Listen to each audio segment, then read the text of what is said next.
are live. There it is, guys. Sorry about that. We could have taken the cue from the Skype call, but to no avail. I am Chris Boopasaurus are here with Connor Avast. Prince, how's it going, man?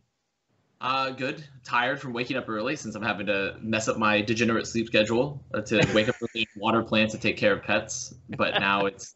But I'm actually relatively awake right now. So. Well, that's good. That's good to hear because we're gonna go over what's going on in Overwatch lately, and to start, we have got some upsets that happened in Overwatch League last week. So the big ones were Vancouver versus Washington, and then Florida and London. Chengdu also got a good win. So basically what my question to you is are you going to be buying or selling these underdog teams? Let's go ahead and start with Washington. What's your opinion on how their future is gonna be, and if what we're seeing now is just a little bit of a hoax?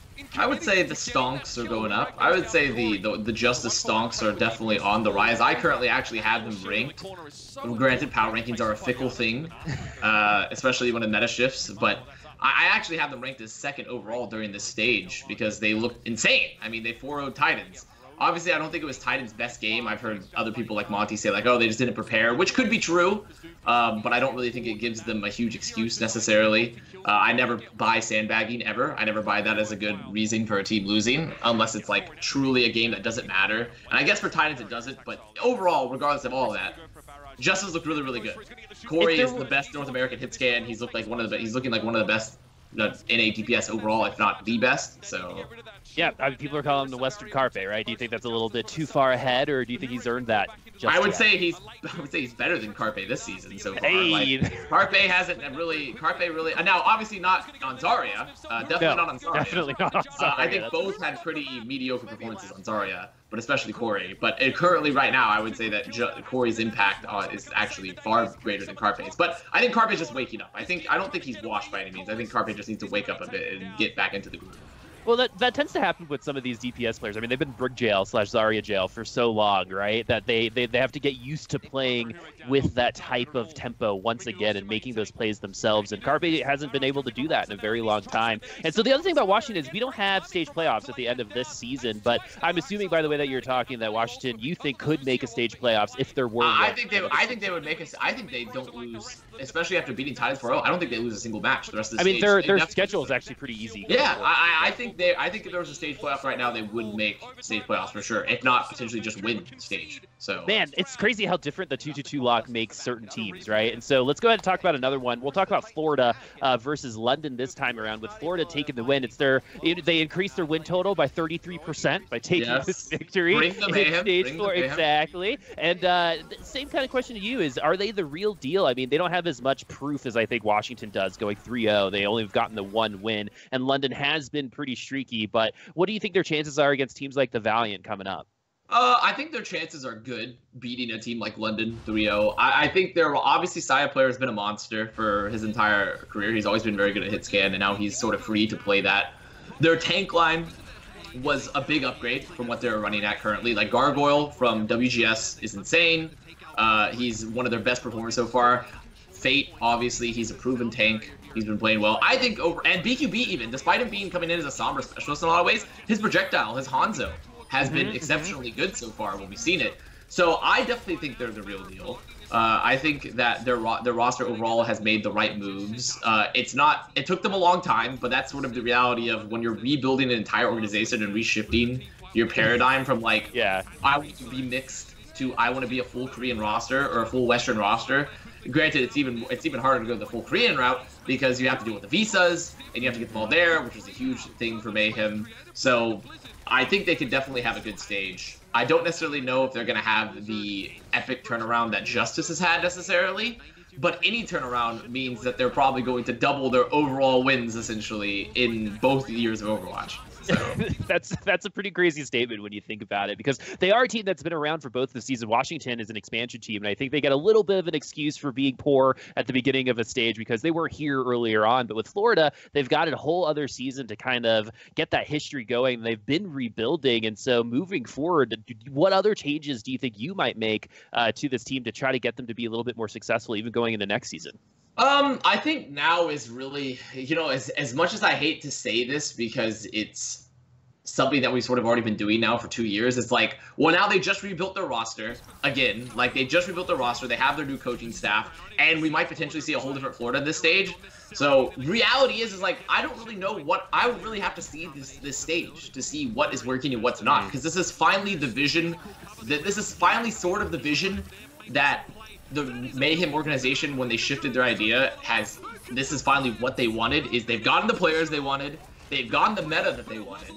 So finally we can be like, okay, let's see this roster now. Let's see what they can do. I definitely think you can trim the fat because they're sort of in a, like, they have like 3 main tanks. Yeah. They have Swan, S&T, who technically is a part-time coaching, or is a coach, but also still is listed as a player, I think. And then Fate now. So I definitely think they also have 2 main supports with Chris and Rain. So I think they have a lot of extra spots on that roster, especially main tank wise, and they can free up. And they have a lot of duplicates, but I really want to see the performance of the roster from the rest of the season to really make a choice of, like, do I keep this roster as it currently is? Do I remove anyone else? Anything like that.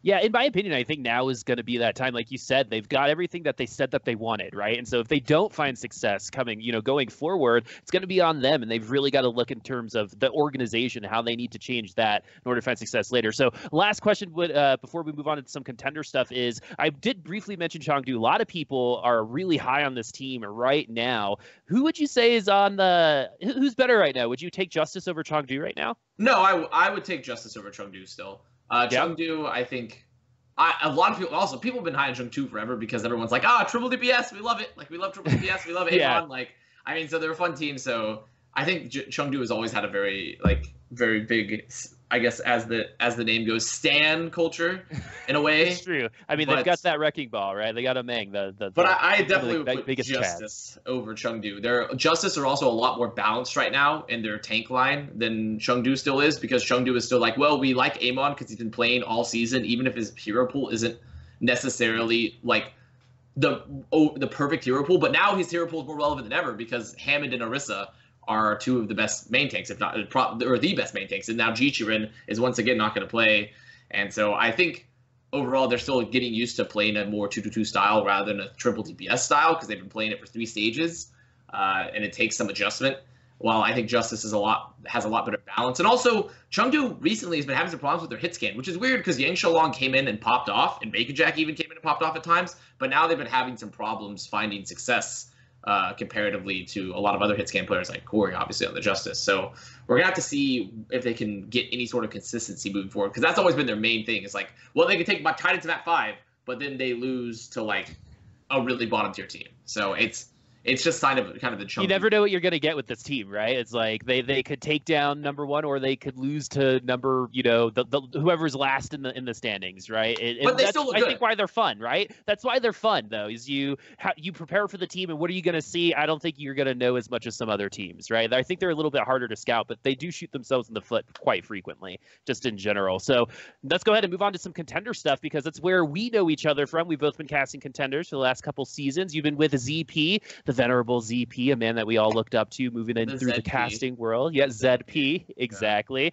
Yeah. And so we've got 2 winners. We got Envy and Atlanta winning their groups respectively. So first question here is, if those 2 teams faced off of each other, what do you think the score would be and who would take it?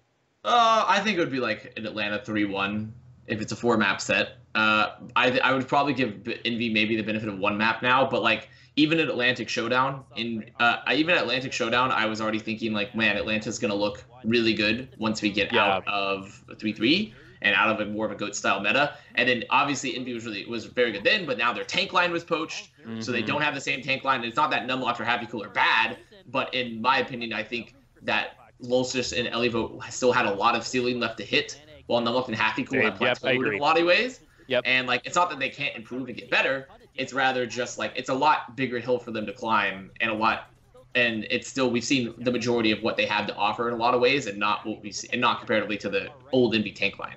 And I think that Envy is also, they're still going to be very good, but Atlanta just can only go up, in my opinion. Well, the thing about like Happy Cool and Numlocked is I think you nailed it, man. I think they plateaued, and I think they needed a new team, I think, to try to get out of that plateau, right? The new environment, new coaching. Because, I mean, the tanks for Envy have all been promoted at this point, right? From the last couple seasons, even going back to McGravy, back when Envy wasn't that good, when they weren't the undefeated team. And so this tank line, I think, looked good in the last week, though. So I think they're on the up and up. I mean, they aren't as consistent as Atlanta, that is for sure. And something that Atlanta is saying that they were scrimming against Owl teams and winning against them. And so in terms of going into the gauntlet, I agree with you. I think Atlanta is probably our best hope to take down some wins. But you've been casting Korea over the last couple weeks. And so how do you think Atlanta would fit into that equation? Because we all know that Fusion University hasn't really found their footing just yet in Korea. I would say Atlanta, if we're lucky, Atlanta at their peak form, if we truly think that they're the best team in NA and will beat Envy very handily and improves with 2-2 lock, I think if we're lucky, Atlanta could beat the 3rd seed Korean team in Gauntlet. I think if we're lucky. I think the gap is insanely huge right now, but I will say this, is that we don't know what happens with the 2-2 lock. I mean, suddenly Justice is good, right? Now Justice is a top-tier team. So we really don't know necessarily how teams will transition moving forward into that lock in the playoffs, and who will be really good and who won't be as good, especially with teams like O2, who have spent a lot of time playing a lot of the 3-3 still and being primarily focused on 3-3. So we don't know exactly and they're currently the #1 seed. So there's no guarantee that the Korean teams are still going to be by far and away like insanely different spheres of gameplay levels above NA and also EU, though they only have one spot. But it's very likely that I don't see any teams taking wins off any of the top 3 teams, except for maybe Atlanta getting a win off the 3rd seed. So I'm hearing that. Do you think Atlanta is the only one that can maybe go into the gauntlet from these other regions? I don't know how familiar you are with EU, but Giganti and HSL are in the finals there. Do you think any of these teams might be able to challenge a Korean team, even if they're just the 3rd seed Korean team? No, I don't think. I also don't. I think maybe I think maybe we could see a good, like maybe a decent Giganti run, because I personally think Giganti is probably going to be the winner of EU. Yeah, same.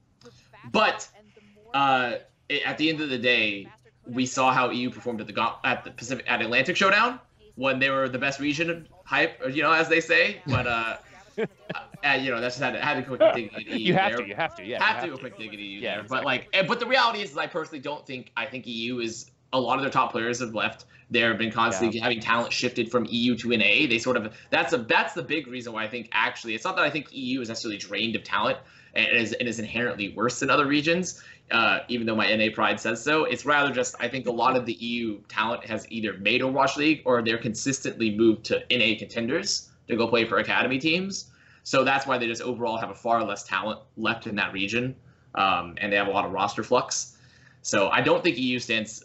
You think EU stands a far less of a chance than the top seeded NA team, simply because of those reasons. Because I don't think their region is quite as competitive, regardless if it's like, oh, they have a very close season, but it's like, yeah, they have close seasons. But if everyone is equally bad, then it's still going to look pretty close because everyone's playing. That's true. Very. I mean, I think we're actually getting a little bit of that in NA contenders, right? With the parity below #1, it's just I think the skill ceiling for those top teams have kind of stayed the same from last season, while everyone else got a little bit closer and separated themselves away from the top. But let's talk about a little bit more about contenders, because something that we don't get to do is give out MVP awards or most improved, just like Overwatch League gets to do. So, in your opinion, we don't have to do it per group. Just in general, you can just name one person. Who would you say is in the running if we were to choose an MVP award for North American contenders? Who would that be? You could give out a couple names if you want to. It's so tough because the entire conversation is so dominated by Envy and Atlanta. Yeah. When you look at NA contenders, it's like, and now also Grunto in a way, or ex-Grunto. Ex-Grunto, yeah. So, but the conversation is so heavily dominated because the reality is that those two teams and also Grunto to an extent are so far above everyone else that it's not even close. It's like you literally can't even compare the other. What is it? We have 16 teams, so 3 out of 16 teams are so much better than everyone else that you essentially don't even include them in the same. Or you can't even include them in the same bracket because they're like never going to lose. But if I'm going to be, I will say it's also skewed because now we're shifting metas from regular season to playoffs. Because if I do a predictive MVP, my predictive MVP is going to be Sharp. If I do a predictive MVP, because I actually think Sharp on Envy is going to be such a standout player for Envy. It's such a huge part of their performance moving forward. And he still was during this season and also Atlantic Showdown, that he's going to be probably a clear MVP candidate. And then, but if I have like a regular season MVP and just like a singular one, yeah, I would probably. I know it's hard, right? It's hard. It's like, who do you take? It is really tough. But if I were to have like a regular season MVP, then I would probably have Atlanta's Hawk.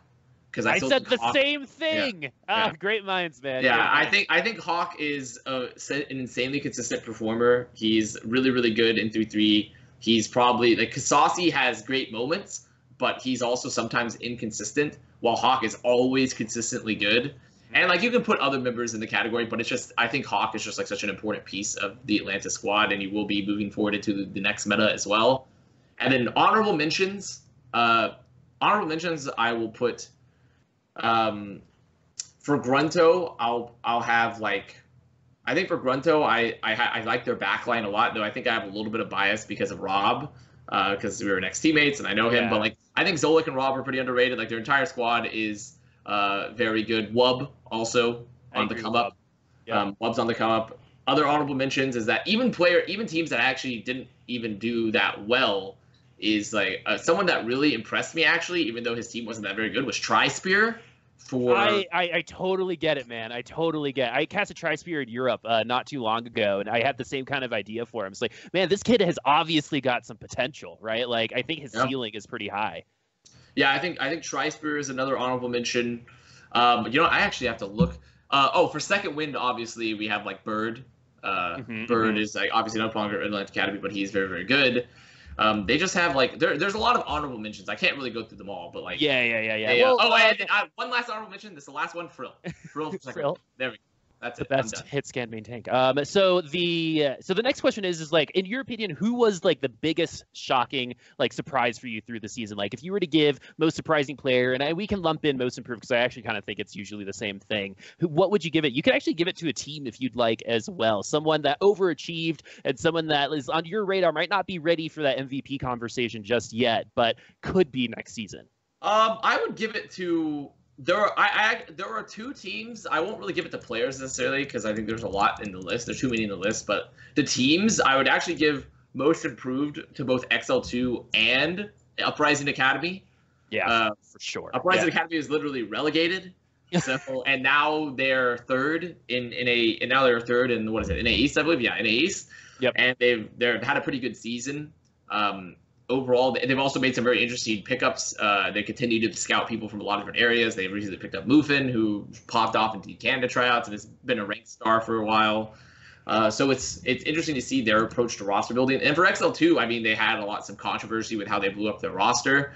And if anything, they look a lot better than they did last season as well.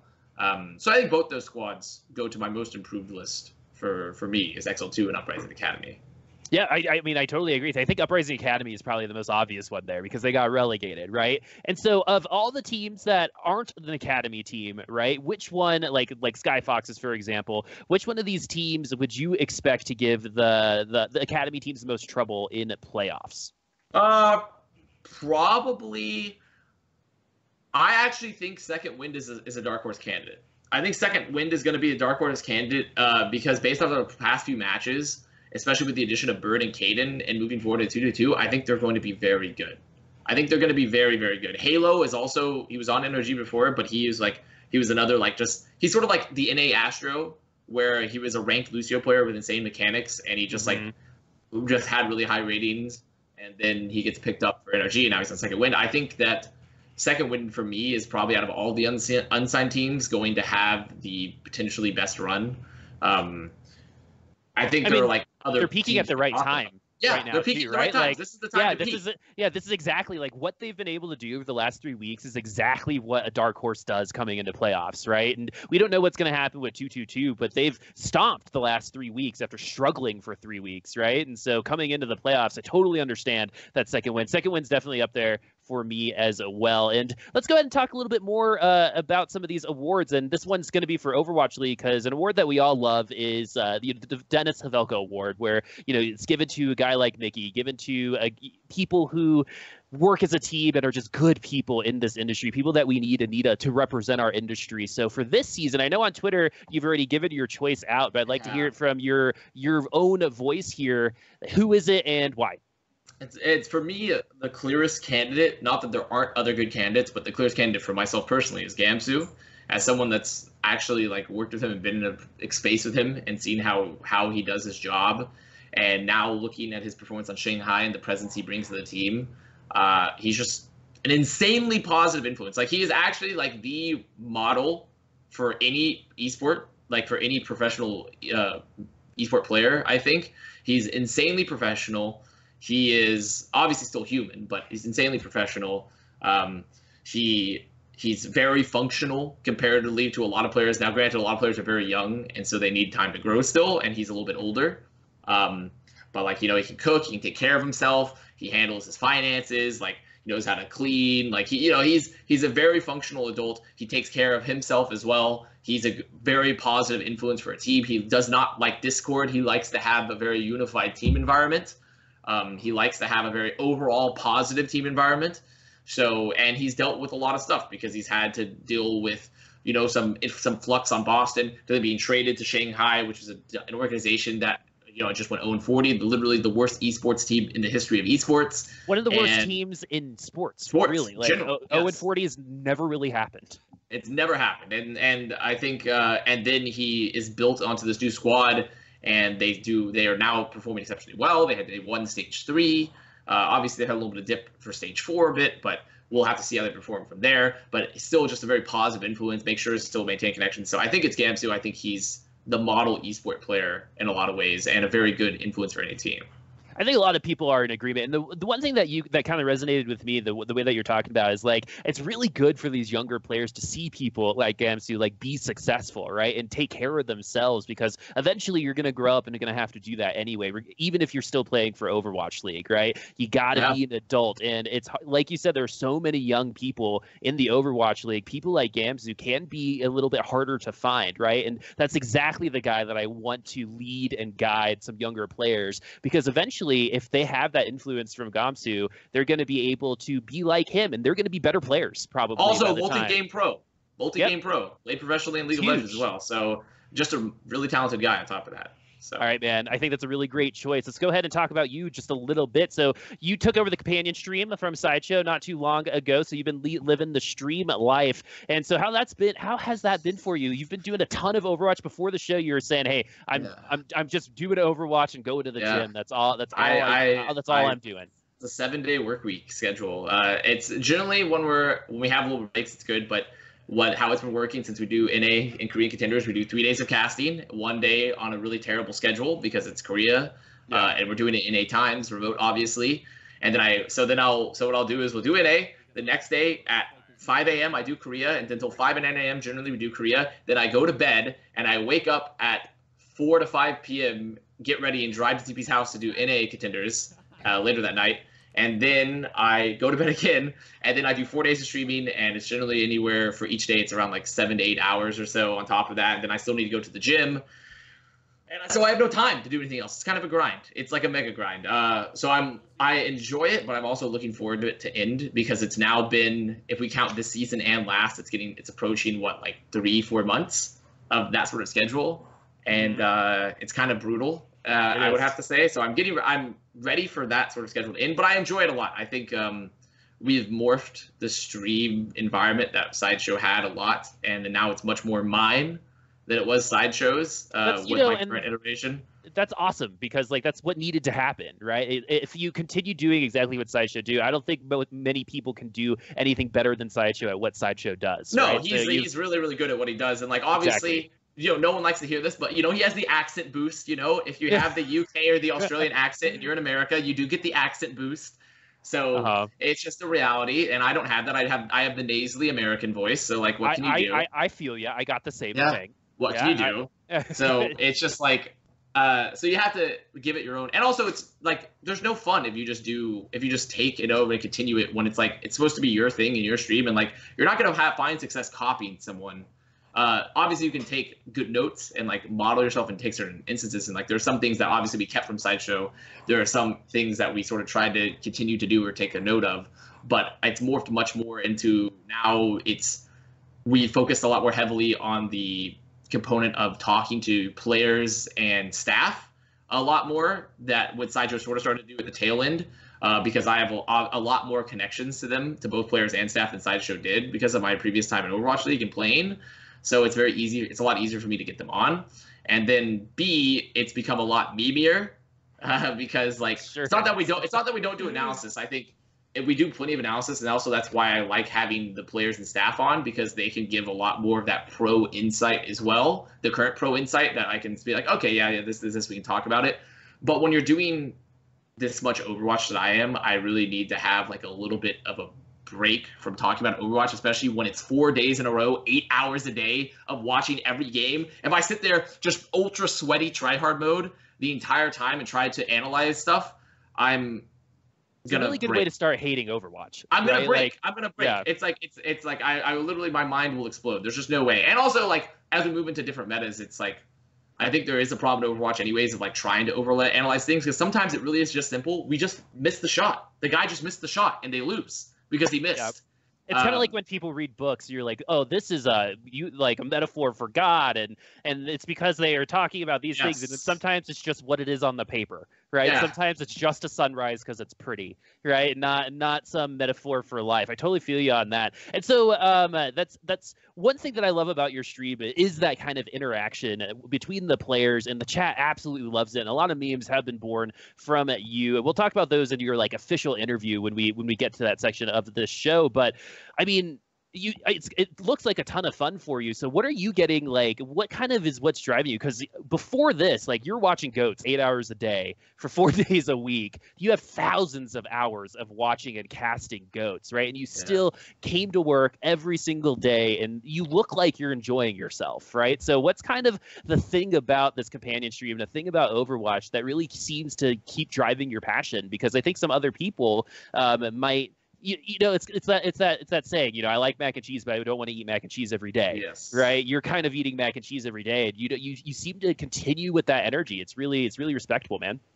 Well, Overwatch is like, I think it was a very big passion of mine to begin with, because like I always wanted, I've been playing competitively video games for a long time. Like I started in Team Fortress 2, and I played competitively in the ESEA circuit. Before I made it to what is considered the premier, the Invite division. Now, obviously, that is not the same as like what CSGO is for CSGO's ESEA, because there's like big prize pools and big tournament circuits. TF2 was kind of dead in comparison, but it was still a very active community. So, and then I saw a chance to go professional in Overwatch, and while I was still in college studying for electrical engineering. And so like all of LG, we were in school. Like Jake was in college, I was in college, Super was in high school, and we were all playing professionally while going to school and trying to like, and Jake and I were obviously focusing on degrees, and it's not easy to do that. So I was already pretty driven in Overwatch and ready to begin with, because I was like, I'd much rather do this, even if it requires me to sacrifice a lot in terms of my time, and I have to like have a very big drive. And then I made Overwatch League, and that was the first time I was able to actually to focus on esports full time, was when I got my Overwatch League contract. Then obviously I left Boston, I had a very successful bench year with Boston, and then we transferred that to this now. And so it's really just continuing, I think, the drive that I had. I will say the schedule is, I don't think I would want to do this schedule again, is the thing. Like after 4 to 5, about 4 of getting close to 5, we'll be in the end of about 5 months of this schedule.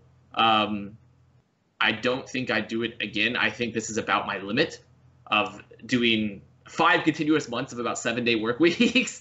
You know, dude, it sucks. I mean, like you're literally, sometimes when you work that much, you're killing yourself, right? Yeah, it really, but you're still going to the gym, man, and that's like the one thing for me. Well, the gym is the only thing keeping me sane. Actually, I would say the gym, the gym is the only thing keeping me sane, because I got really into fitness with our social media manager for Boston at the tail end of last season, because I was relatively unhealthy and I wanted to make a change. And so if you don't know this, but like if you see my old player photos for Boston, it's atrocious. It's so bad. I look god awful. And I was like, okay, I really don't enjoy this image I have right now. So I went through a big self-transformation period where like I got as a, are we allowed to curse on this? Are we allowed to curse on this stream? Let's I think Let's we could ignore do one. Like we could do one. Let's do one. Yes. Well, you know what? We're just gonna avoid it actually because I don't know what the guidelines are. But essentially, I changed the hairstyle into more of like, you know, as they call it, to abbreviate, the F-boy fade. You know, like I got a, you know, I went to go to the gym. I just got director just. Oh, okay. So there we go. The fuck boy fade. The fuck boy fade. Yeah. And I transformed myself a lot. I went through a lot of trying to revamp wardrobe and go to the gym very heavily, and then it just became a habit. Because that's the thing about fitness in general is like, very few people are actually driven to like, I can't wait to work out. Like, I can't wait to like do this. It's like, you just have to make it to a habit to the point where then you feel bad if you don't do it. And so that was the thing for me, is like, now it really helps me calm down, and I feel bad if I don't do it on top of that.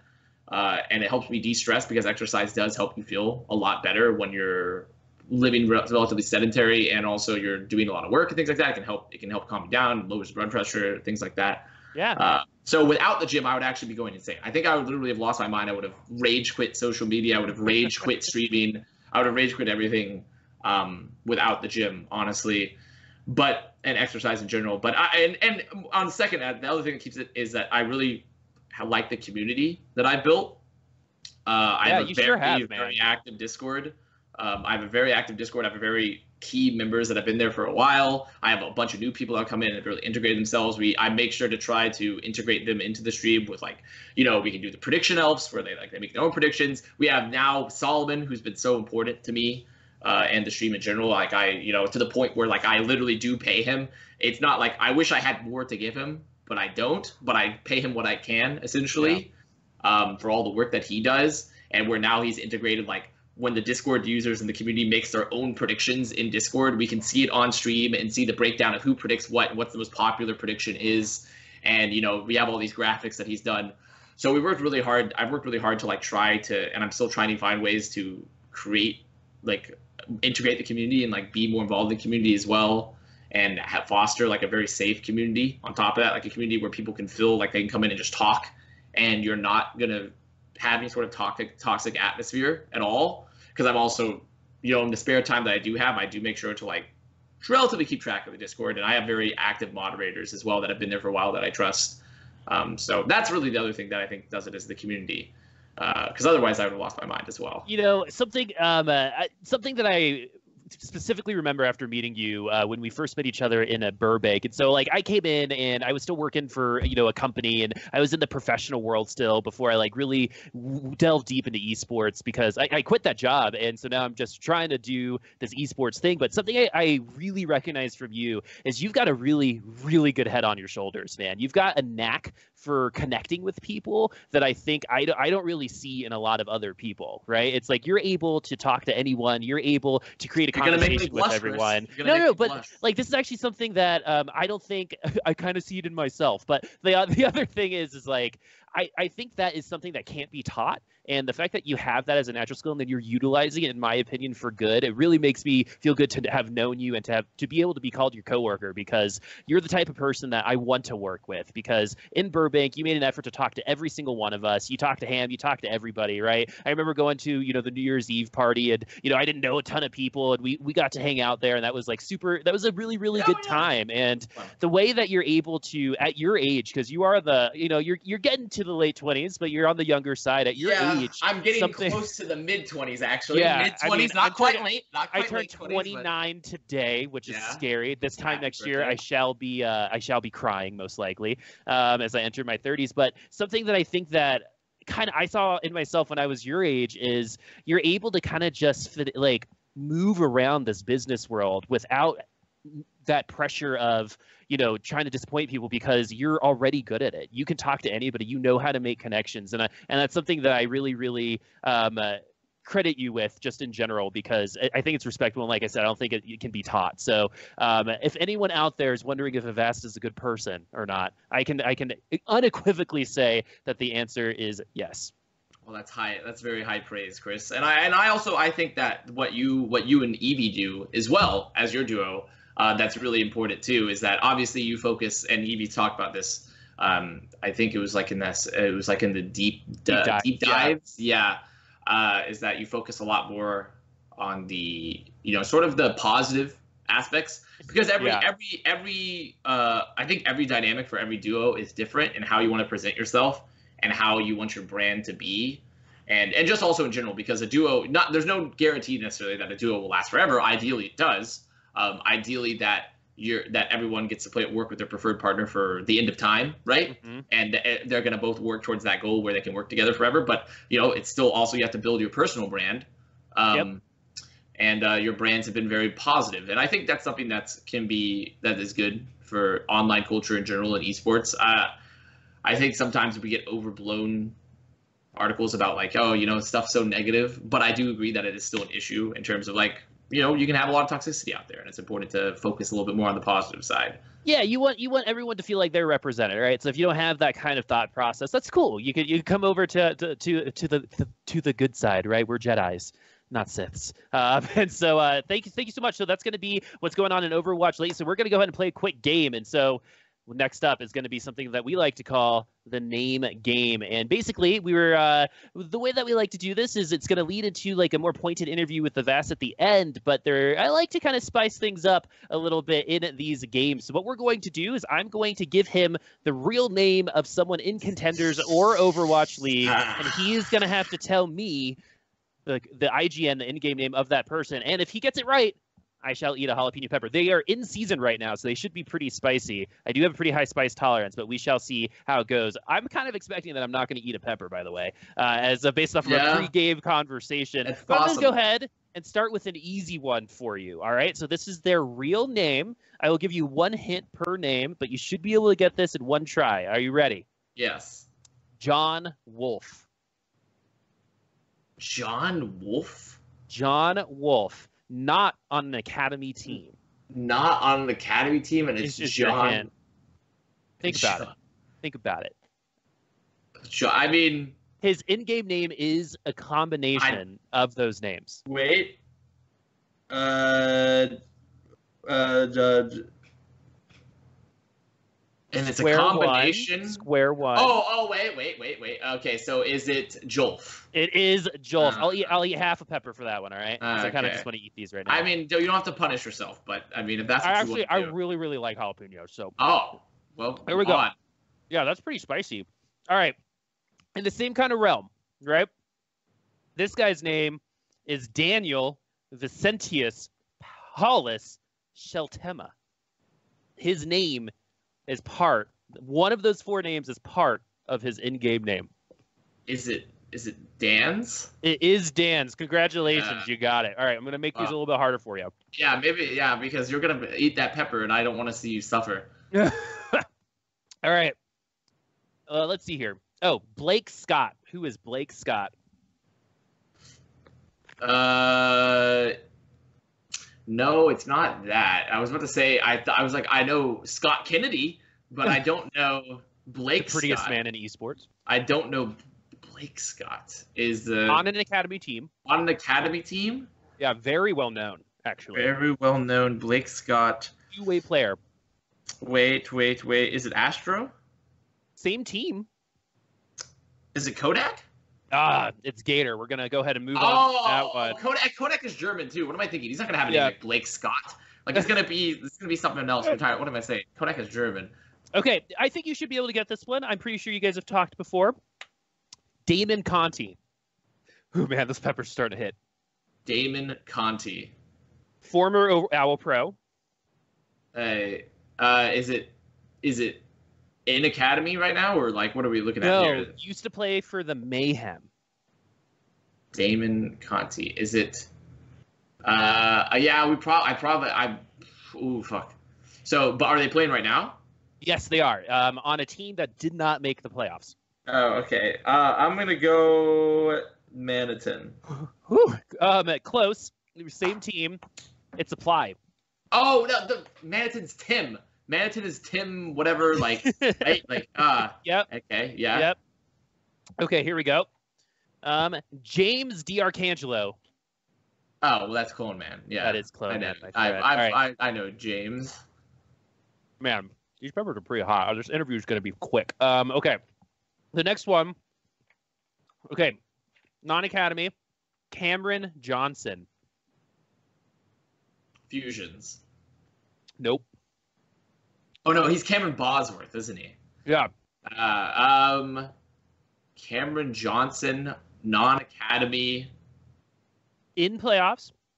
Playoffs. Actually, someone that you spoke of earlier. Ah, you're right. Okay, so someone I spoke of earlier, non-Academy. Is it Frill? Actually, I actually get these two guys mixed up a lot for some reason. It is not Frill. It's Wub. I don't know why. I always mix those two up for some reason. It's like Dylan McDermott and that other dude that sounds like Dylan McDermott. Oh, there's also Dylan Bignet. Yeah. It's not actually Bignet. Bignet or whatever. Okay, last one, man. Last one. Here we go. Let's see. This is my favorite name in all of Overwatch Contenders. Someone who is pretty well known in Contenders, and I had a whole spiel about this in a cast. We like specifically pointed this out. Kavanaugh Aragon. Whose name is Kavanaugh Aragon? Kavanaugh Aragon, Academy or non-Academy? Non-Academy is on the same team as Jolf. Okay. This person is moderately well known as well. Probably pretty well known. Moderately well known. Same as Jolf. Is it Ultraviolet? No. It is Hot Date. Oh, Hot Date. Yeah, that's right. When you say relatively, I forgot that he does like music stuff, right? Doesn't he do like music stuff? Uh-huh. Yeah. Yeah, and he got like retweeted by someone super famous, didn't he? Yep. Yeah. Hot Date. All right, so you got two of those. We're going to go ahead and move on to the interview portion now because I'm nice and spiced up. Holy mackerel. Okay. So, this is kind of like Hot Ones. This must be what they feel like. These jalapenos were good. Unless you're DJ Khaled. DJ Khaled doesn't do Hot Ones. But oh, DJ Khaled. When Martin Garrix got announced for finals, I was like kind of disappointed for some reason. Yeah, I wanted to see another DJ Khaled appearance. Yeah, because I love Martin Garrix, and I was like, I'm not really going for good music, but let's go ahead and go into the interview portion. So something that I wanted to talk to you a little bit more about is you talked about the grind, you talked about work in Korea, you talked about you casting for NA. Is of your time as being a player, caster, and a streaming personality. In 5 years, if you could only choose one. Right? If you could focus a little bit more time maybe on another one, what would you say is your favorite? It's definitely casting. I mean, you're really freaking good at it, by the way. I think well, everyone. First of all, I appreciate that, but also everyone has preferences as well with casting. Is like I think Wolf and Achilleos are incredible, and I still see people say I think they suck. It's Wolf and Achilleos, dude. They're so good. It's so everyone has preferences regardless about casting anyways, but the point is that I prefer casting because I prefer obviously working directly with esports rather than indirectly. It's not that I wouldn't still do like a streaming thing, but it's definitely it's sort of in the back seat comparatively to what I prefer to do. As I listen to you die over there from the I know, right? I'm trying, man. It's a high-energy interview. It's very high energy, but it's definitely broadcasting. I always prefer to work much more directly with events, with teams, within Overwatch, with Overwatch League, and moving forward, who knows as well from beyond that. But always go work directly with the actual events within esports and players and teams and things like that. And so casting fits a lot more into that. And also, I think for Overwatch in general, it's a game that needs pro player crossover into broadcasting and also coaching, but also broadcasting because it's a game that is difficult for the average viewer in particular to just look at and see what's happening. And so having people with the right temperaments and the right personalities that have previous professional experience, especially within the Overwatch League ecosystem itself, is going to be very helpful, I think, in that. And that's why I really want to push myself to get into that a lot more, is because I think the game needs more professional insight, or at least people that can describe the game and that because they know it so well. especially to people that have really good analytical skills and really good casting ability. But it's just the fact that obviously they're not going to have the same level of game knowledge to someone that's been playing it professionally for a long time. Yeah, I think sometimes with casters, we can become pretty generalized, particularly on the play-by-play side, right? Where it's going to be, I think, easier for us to say, all right, I'm going to go ahead and cast this other game, right? And we're going to be able to take a lot of the same skills. So my question to you, it's a little bit of a challenging one, actually, is, when you're starting, if you're like just you're a fan, right, and you want to cast and you want to be a color caster, I think there's definitely some information that only you, I think, could see and tell us, right, based on your experience as a professional player. But if you were talking to someone and someone's like, hey, I want to be just like you, but I'm not good enough to be a pro, but I do want to be an analyst or caster, what would you say to that person? It's really tough, actually, I would say, because like any esport in general, and sort of the saying goes is like, get while the getting's good. Mm-hmm. And so it's always far easier to enter something at the beginning and sort of build yourself from there. And then once it gets more established, then the barriers for entry become increasingly high. But to start, I would say that if you don't want to go the player route, because obviously sort of the most direct route in terms of knowing the game is being a professional player, but it's still a lot of work, and obviously it's still there's no guarantee you get to be a pro. There's still no guarantee that A, you're good enough, because you can grind your heart out and you still don't necessarily be good enough, right? It's just how it is sometimes. Mm-hmm, mm-hmm. And then B, also, all success is a combination of both luck and skill. So timing makes preparation, right? Yep. Exactly. And so like you could be really good and you just don't make it. And so you'd still maybe never end up as a professional player anyways. It's not that you should not try, it's just something you have to keep in mind. And so if you want to go purely from the broadcast route, I would say that probably the easiest entry now for a lot of people, especially to get into it, is content, I think. I think making content is by far the best option because it allows you to spend a lot more time expanding your personal brand, expanding the awareness of people who knows that you are. And because the hardest part of getting started, I think, in broadcasting currently, especially for Overwatch, but really it probably applies to all esports, is like, who are you? People don't know who you are. Like why should anyone listen to you, right? Because like you have no immediate brand presence. If you're not an ex-professional or an ex-coach, you have no ethos. You have no like reason that people should necessarily respect your opinion per se on the game. So you have to build your own brand. You have to build a reason for people why they want to watch you and listen to you talk, especially when you go color route, because color is generally a lot more focused on actually talking about this is what went wrong in the game and this is what happened. You're echoing a conversation that Ham and I have had, right? It's just like, all right, like, because something that she was talking to me about is just like, I'm going to get compared to, Avast knowledge every single week, right? So why am I going to try to, it's kind of like what you were saying, why am I going to do what Sideshow did, right? Because I'm probably not going to be as good at that. So we really, really focused on that branding side, right? And that's why we cast the way we do. And it seems to be starting to become effective once we had that conversation, right? It's like, all right, we got to stop competing with people on things that, we might need a little bit more improvement on, or just in general, we're better at this other stuff, right? So let's go ahead and like really lean in to this other stuff. Like the show, for example, or some of the other content that Ham does, we're really good at connecting, particularly with new viewers, right? And so how are we going to, expand upon that brand? Because I think what you're saying about branding is exactly what we're trying to do now. And we're starting to find some success with it. So I think you touch on a lot of really good points, is the fact that, hey, if you're going to be an analyst, you do have to have that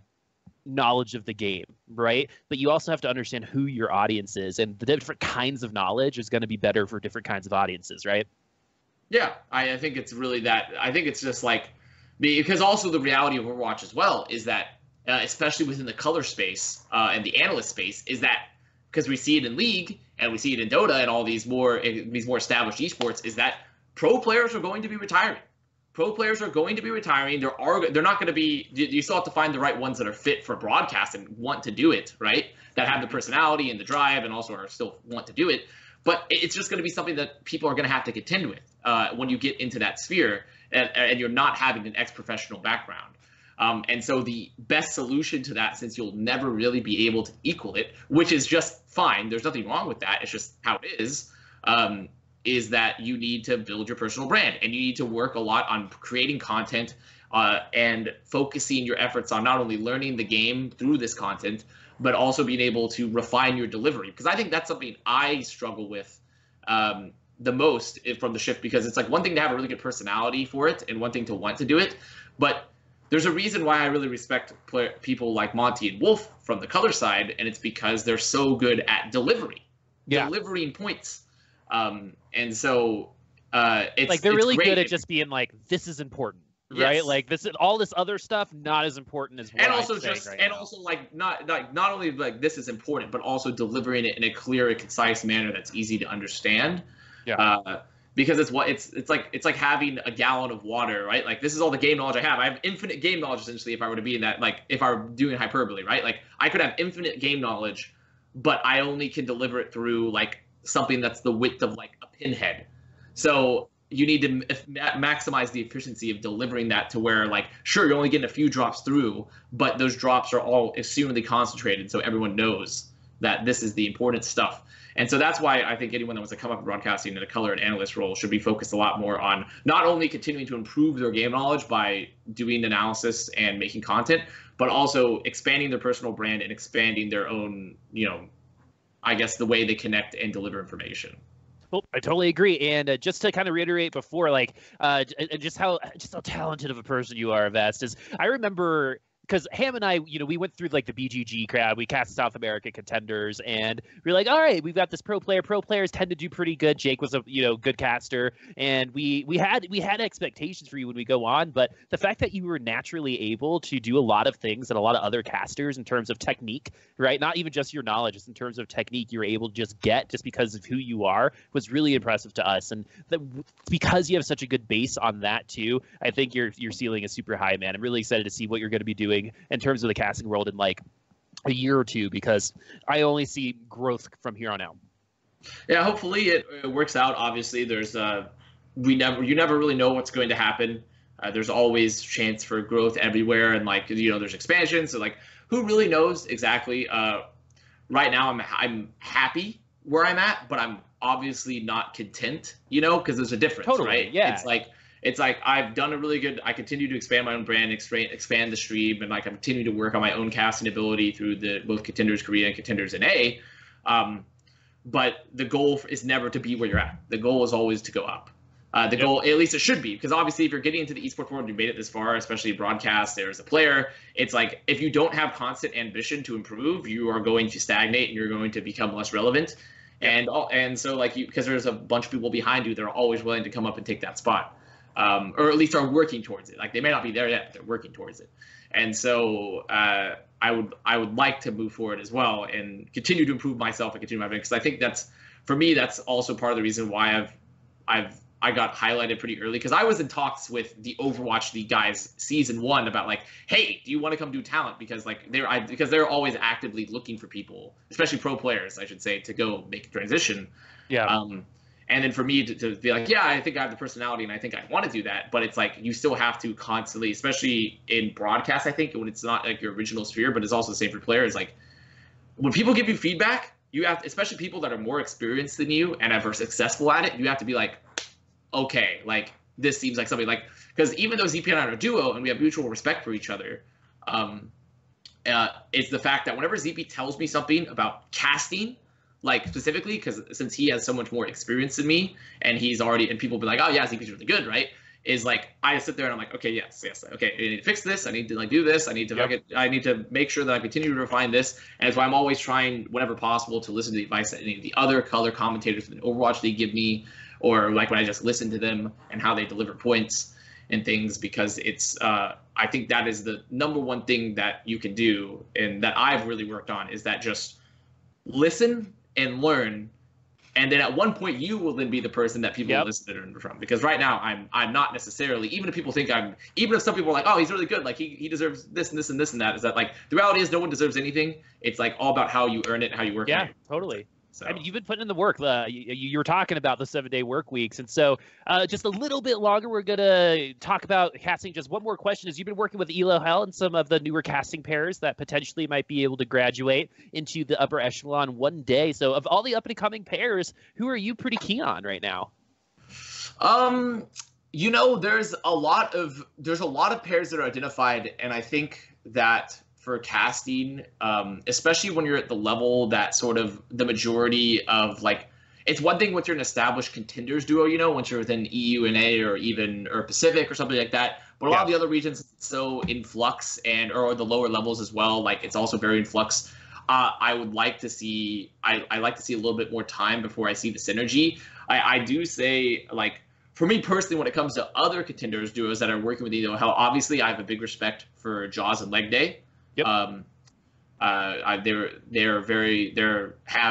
They're relatively seasoned. I mean, they're seasoned. They've been in the contenders program for a while. Jaws has been casting other games before this as well. So I have a lot of respect for both of them, and particularly Jaws, because I think Jaws. It's never easy to move between games, right? If you can move between games, then I'm like, okay, this guy's pretty good. Yeah, I mean, I started out in Hearthstone, man, and moving over to Overwatch was a shock. Everything was different. It was pretty much different. It was pretty much just like learning casting again, right? Because I always considered Hearthstone like golf or figure skating, right? The way that you cast in Overwatch is so very different. So if you're able to make any type of transition in general, right? Even if you're play-by-play, even though it can be generalized, it's still hard. You're learning a whole new game anyway. It is, and it's not that I have any less respect for Leg Day out of that when I say like especially Jaws. It just means that like Jaws, I'm like, wow, he moved games, and he's still really, really, really good. Yep. So that's the thing, and I think there's a lot of promise as well. Other people that have really been trying to put in work are like, people like Lemon, she's definitely been working very closely with Elo, Hell, and the Few a little bit, obviously. That's who popped up in my head when I asked the question. And she's been putting in a lot of work towards that, I think. And she honestly has she also has like a pretty decent voice too.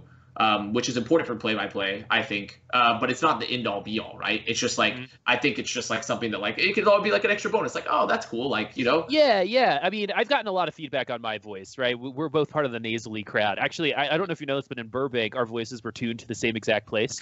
And so I understand it, and I've gotten a lot of feedback. And something that Monty actually told me was you need your voice to either be unique or good to listen to, right? Like, because if it's unique enough, then it becomes a brand, right? And then you can start using it as a weapon. But if it's just like unique to where it's like grating and annoying, you got to learn how to move apart from that. So I took like a bunch of voice lessons to try to like lower where I'm talking, to try to make my voice a little easier to understand, right? And so because he was saying, you can go ahead and we want you to use this kind of voice 80% of the time, but that other 20%, like, go ahead and let it loose, right? It's your brand at this point, so you can have that unique voice and still be a good play-by-play / color caster as well, just like you're saying.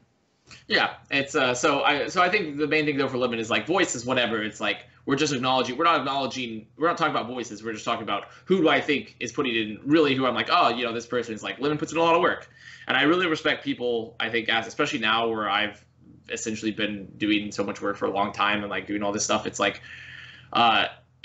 very clear to me that you have to put in a lot of work to get up and move up and do a lot of things. Not very many people are blessed to just like get insta pushed into things, know? And if they are insta pushed into things, then it's generally because they have an insane background where they worked really hard to have that background, in esports at least. And so, and broadcasting in particular. So I think that like, I respect the work that she's putting in. I think that it's very important for anyone that's looking to come up is that you really just have to put in the work, whether it be through content or casting small things or both. Ideally both, honestly. I think you should be looking to do both because I think content right now in terms of getting noticed is more important.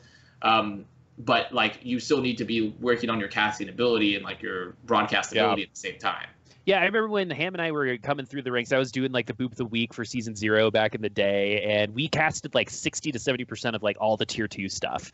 So we were waking up at like 4 in the morning, just like you, 4 days in a row, casting Europe and China and all of these other things. And that's the thing, like you got to be shown too, because if you just show up on all of those casts, then eventually people are just going to be like, oh, maybe I should know this person because I see this person all the time, right?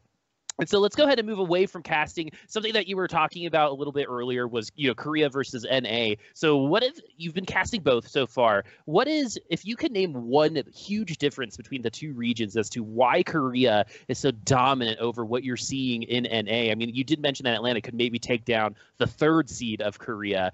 What are they doing differently? I know that they were in GOAT, so let's talk about regular season more so than anything else. But Korea's got something in the water over there. We know that. But you got into cast it, you've gotten to get really into those games. What is the difference between Korea and NA for you? I think the biggest thing is that they, for the longest, I mean, just their general background in esports already has set them sort of ahead infrastructure-wise and culture-wise. So they're all already predisposed to just having better talent in general, producing better talent, because they had while rest of Overwatch was sort of starting or even lacking events, Apex was running continuously. Yep. It's always going along. There's always a tournament, and especially an offline tournament. And then even when Apex went away and Contenders Korea moved from the offline to the current setup, is that's still all that background that was set up there is still feeding into its current system.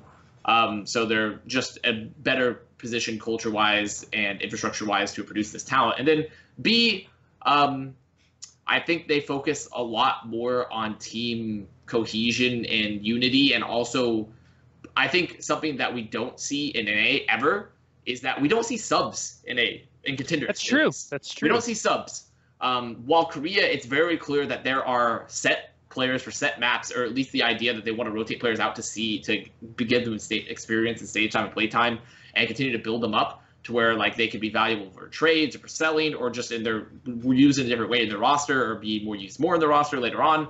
They're a lot more focused on building within their team and focusing on the improvement of their team, whether the utilization of the players or also actually utilizing staff, than NA is, I think, in general. And I think it's helped by the fact that because they have less teams in the region, they can concentrate the talent a lot more. Yeah, I mean, I totally see where you're coming from. And then this is going to be the last question, man. We're going to end it on a high note. So I think a lot of people would credit you for single-handedly making Overwatch the Quentin Tarantino of esports. I say that because Quentin Tarantino likes feet. I don't know if you know that. Oh, I did not. Yeah. Quentin Tarantino. So quick fun fact, if it ever comes in trivia, in every Quentin Tarantino movie, there is a woman without her shoes on doing something. It's like a thing. Yeah. There's you can go to a website and find it out. So we're talking about toes all the time, because I remember one time I just mentioned toes on stream. The whole chat went toes everywhere.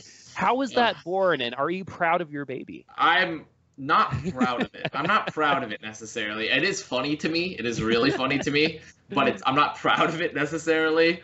There's an old story behind it, because I've had a couple, there's one moderator that actually, her name is Mel. Her alias is Oddly Awkward, and she's been part of my community, my Discord community, for a long time. She followed me on Boston, and then when I first made my Discord and started, did a couple streams and stuff, she was one of my original mods, and helped she actually pretty much made my Discord too.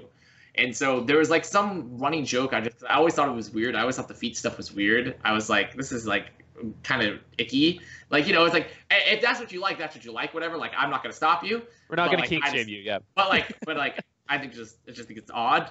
And so somehow it just became born, the meme, over time. I just eventually I put it was a blacklisted word on the stream, it was toes, and then it morphed into now it's we have the emote that people can spam, and so it's just it's this whole thing that it's just essentially it's ran out of control from where it originally started. For me being this is kind of weird, to now it's this whole thing. I mean, it's Overwatch canon at this point in time. That is going to be a meme. I think that is at least going to stay here for the rest of the season for Overwatch League and a Contender. So you're not saying you're proud of the toes thing. No, I'm not proud. Is there anything that you are proud of in terms of something that you're because sometimes I'll say something, I'm that was funny, I'm proud of that one, right? Yeah. Which one of those would fit that description for you?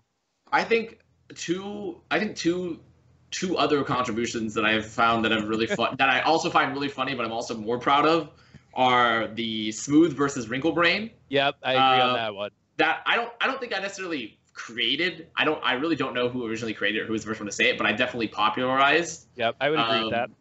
And so, because it was probably Sideshow or Super or someone else that actually used it first and created it, but I just thought it was really funny and I continued to run with it. And then secondly, the now the whole Chuck E. Cheese that is now morphed into its own. Oh, I can't believe I haven't even asked you about AvastCon, man. Yeah, well, I'm so excited about it. I don't even know what's happening with it, honestly. Like, the last I heard was like, because at this point I'm essentially a figurehead. I don't actually, I'm sort of a Queen in England type of scenario where like I show up and I'm like, like what's up? Like I'm gonna do stuff. Like I'm a master of ceremony per se, but I don't actually. I'm not involved in running it or planning it really, because it's completely out of my hands. Planners, I know Susie Kim is one of the best planners. Susie, I know. Team was there. Florida, like the Mayhem organization apparently do something. Like last I heard, it was supposed to be in October, and it's going to be like a charity event now. Like it's going to be like this whole thing with a bunch of memes and like hopefully personalities and Overwatch stuff and like. But it's some wrestling I hear as well. Some wrestling, yeah. Yeah. But it's supposed to be a charity event, and so I'm proud of that as well. Not only because it's like, oh, you know, the meme indirectly led into a charity event potentially, because also no guarantee it happens. Still, I don't really know what's going on with it.